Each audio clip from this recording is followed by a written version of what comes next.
Today I'm here with Elizabeth Nuanes. And today we're going to be going to the Capitol, check things out. We're going to possibly interview some governor workers there.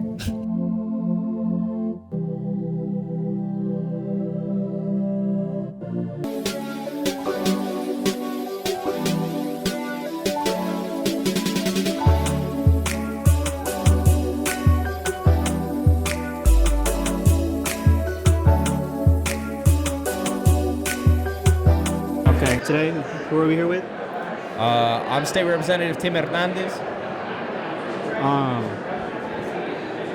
How would you say your experience working in the Capitol is? So I'm the first member of Gen Z to be in the Colorado State House. For context, there's 100 state people in the state of Colorado who can make laws for everybody. Only 5 of us are under the age of 30 years old. And so even though 30% of the population is under the age of 30. And so, I try to fight for young people. I try to fight for black and brown people. I'm what you call a progressive member. So I'm not just like a regular Democrat. I'm like the far left of what folks would describe. So my job oftentimes is pushing these Democrats to do the goddamn right thing. You know what I mean? So, yeah. I know that's right. Anyways, so what is going on here today? What's all this about? Yeah, so right now the legislature is off session. We're not making laws today. We're not voting on anything. But in January, we start again. And in January, there's going to be a really important law called the Colorado Worker Protection Act that is going to repeal what's called the Colorado Labor Peace Act. Essentially, in Colorado, your boss can tell you not to join a union. They can hold meetings to bully you out of joining a union. They can lie about your union. They can do all kinds of stuff. This would say, if you want to join a union or you want to be a part of that, they shouldn't be able to tell you that you make your own choice as a worker. And realistically, it's going to help us expand our union protections in Colorado when it passes into law, because Colorado has some of the weakest protections. That's why any job that you have, you can be fired from your job any day of the week, because we're an at-will state. This would redo that and say, no, you have the right to a union, that you have a couple other things that could actually help you, which, for poor folks, for black and brown folks, is really important. Unions are one of the only sustainable ways that we can have manageable income, where we can have income equity, that we can take care of our families, right? Unions are why we can go afford to take, somebody out on a date or buy your kid a birthday present, put food on the table. They make it more consistent for folks that look like us. Okay. And if so you pink. Zoom down red. on that chair. I'm going to try to sit in it.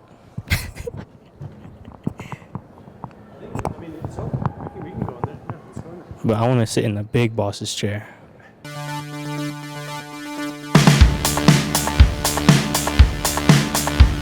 Okay. Also, with the school closings, how and why do you think they're doing that? Why are they closing down schools? Yeah, so Denver Public Schools, do you remember a couple years ago, he thought when they said that they were going to close a bunch of schools and then they didn't?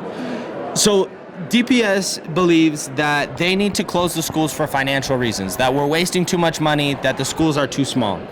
And I think that they want to be able to provide the best education for all students, so they think that we should send them to other schools so that they can get more money and they can take care of them better.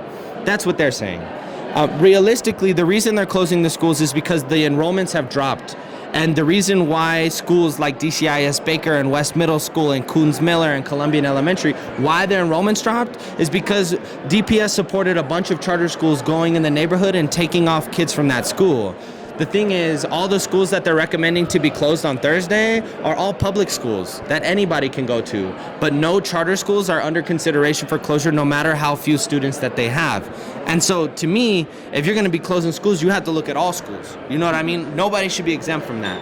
And there's state laws and other pieces that are important layers, but DPS realistically closing schools is really traumatic for people. You know what I mean? It's traumatic for students and teachers and families.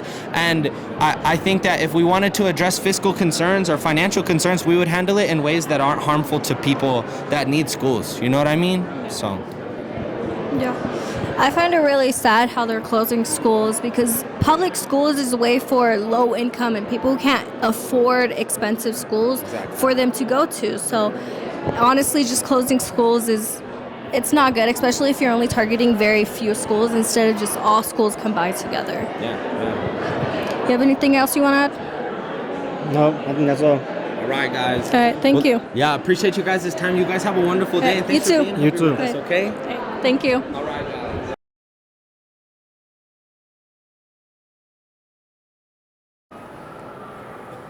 What the fuck this should work?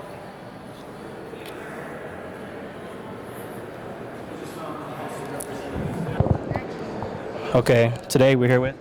Michael Bourne. What is it you do here? I am a work study, a part of the Visitors and Services Center. So currently I'm at the University of Colorado, Denver, studying international studies, hoping to do something with language, culture, travel. But currently, yeah, just working here as a Capitol tour guide. So yes.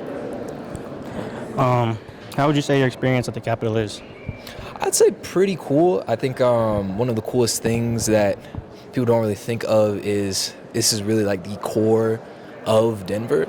The Capitol is really where everything happens. That's where the city is built around as well. Also really cool to think about all the international communities that come here. If you think about it, this is like one of the cool spots that tourists really come to and see. So often I get French, German, people from almost every part of Latin America, China, just pretty much people from everywhere coming over here to visit the Capitol. So I think that's really cool. Okay. You have any more questions? Let me know. We cool with the improvising. Do you have any like background on the Capitol? Have you like learned anything about the Capitol? A lot. I learned from the construction to especially a lot of the native peoples who lived here before Colorado was actually a state, to even after with all the really renovations and things of that sort. I learned a lot about the Capitol, like in every sense. Give me a material, you look at any of these kind of pillars, give me a date, I can usually name it, things of that sort. So yeah, I've definitely learned that. That's really cool.